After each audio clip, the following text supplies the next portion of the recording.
Hello Aquarius, Sun, Rising and Venus signs. Kamusta kayo? Sana po'y nasa mabuti kayong kalagayan. Welcome back po sa Star Tarot. At kung bago kayo rito, welcome din po kayo. Please subscribe, like, share my videos, and leave me a comment kung nakaresonate kayo. Thank you. So Aquarius, we have taking risk. Ayan. So maglalakas ng loob kayo, which is really good. Kasi ngayon, kumbaga, malakas na ngayon ang inyong loob, matibay na ang wings ninyo, 'di ba? At you are ready to fly high and soar high.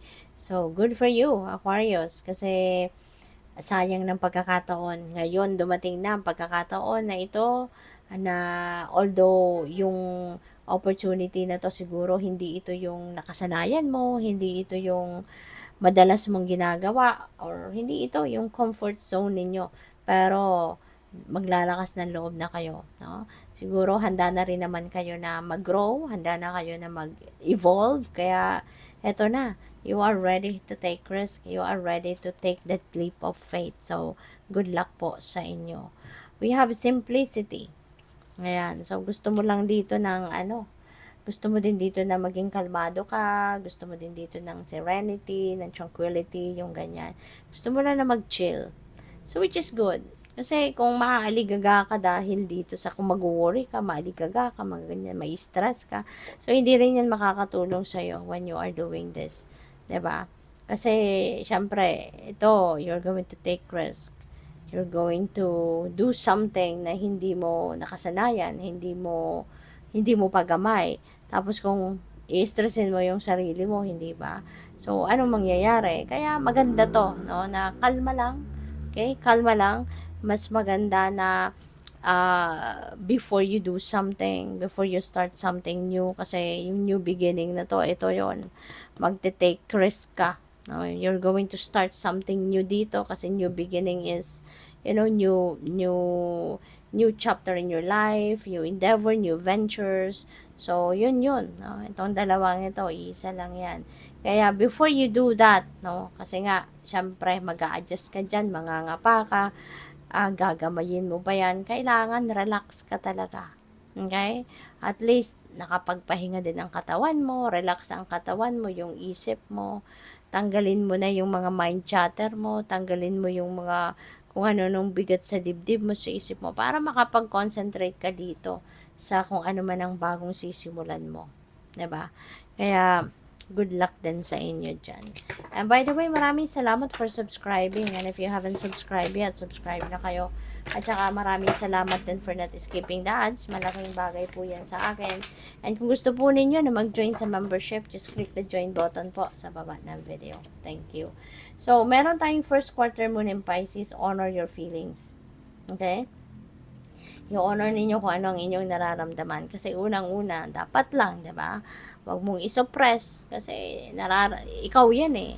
Pakiramdam mo 'yan eh. So, huwag mo nang isuppress. Bagkus, maging bukas ka, no?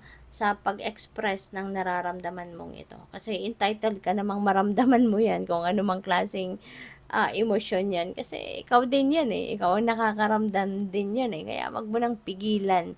Wag mo nang pigilan, wag mo nang isuppress, wag mo nang wag mo nang i-sugarcoat. Just be authentic, no, sa sarili mo. So, we have step up and lead. Ayan. So, siguro, ang iba sa inyo dito, Aquarius, baka kayo ay mapopromote na into a leadership role, no? Maaari yan. Kasi meron tayong new beginning. So, you could be starting a new role sa trabaho, which is pagiging manager, pagiging consultant, supervisor, mga ganyan. Ikaw yung magli-lead, no, ng isang department, isang kumpanya, isang institution, or whatsoever, no.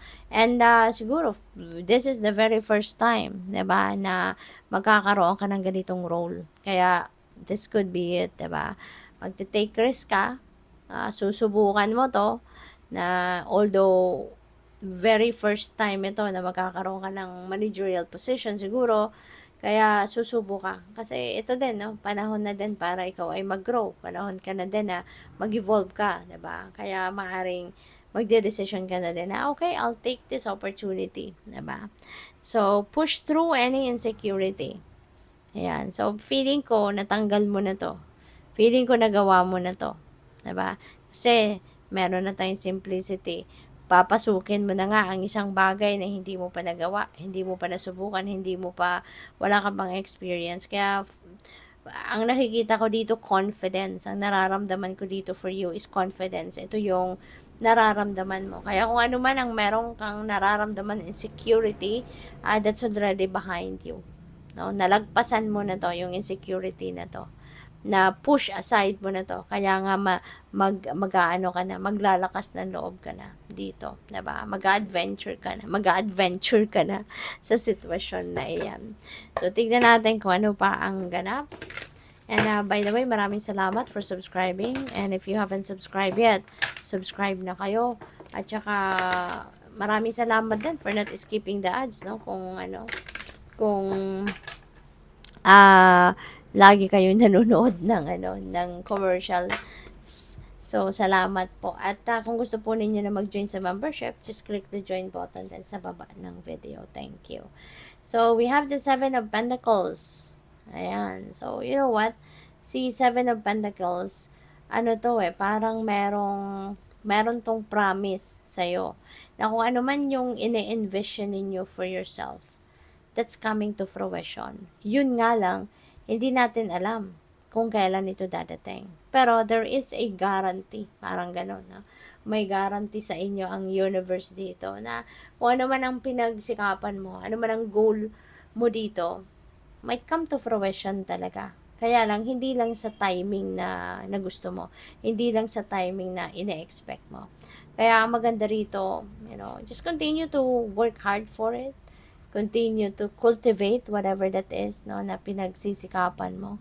'Di ba? Mag-effort ka pa. Kasi maaari din, no, na baka mayroong kulang pa. Baka mayroon ding may hindi ka pa nagagawa. Pwedeng ganun din ang ganap. Okay? Kaya always listen to your intuition so that you will be guided, no, kung ano na ang dapat mong gawin. So that you will be guided kung ano nang nararapat. Alright? Na nagagawin mo. So, we have the 4 of Pentacles. Si 4 of Pentacles naman is, taking control of your money. Taking charge of your money. Okay? Kasi baka yung bang parang paminsan siguro nawawala kayo sa disiplina. Nawawala kayo sa financial discipline. Kaya maaaring yung paghawak ninyo ng pera, hindi balanse. 'Di ba? Siguro, kapag kasi nawawalan tayo ng disiplina sa paggastos, nasasakripisyo, no, ang maraming bagay, nasasakripisyo yung mga pambayad sa bills, kasi kung baka nagagastos mo yon sa ibang bagay, yung mga ganun, nagre-realign ng budget, yung ganyan, kaya, nagiging out of control na, no, yung pagmamanage ng pera. Kaya ito, reminder ito para sa inyo. Syempre, pera ninyo, pinagsikapan ninyo, pinagsakripisyuhan ninyo, pinagtrabahuan ninyo. So, nararapat lang din kasi na alagaan, 'di ba? At ilagay sa tama, no? Sa tamang kalagyan ng mga ito. Kaya, you need to take control of your money. Okay? Manage your money wisely. So, we have judgment. Ayan, angel of the past. Siguro, something from the past keeps haunting you hanggang ngayon, Aquarius. Probably, meron ditong mga nangyayari.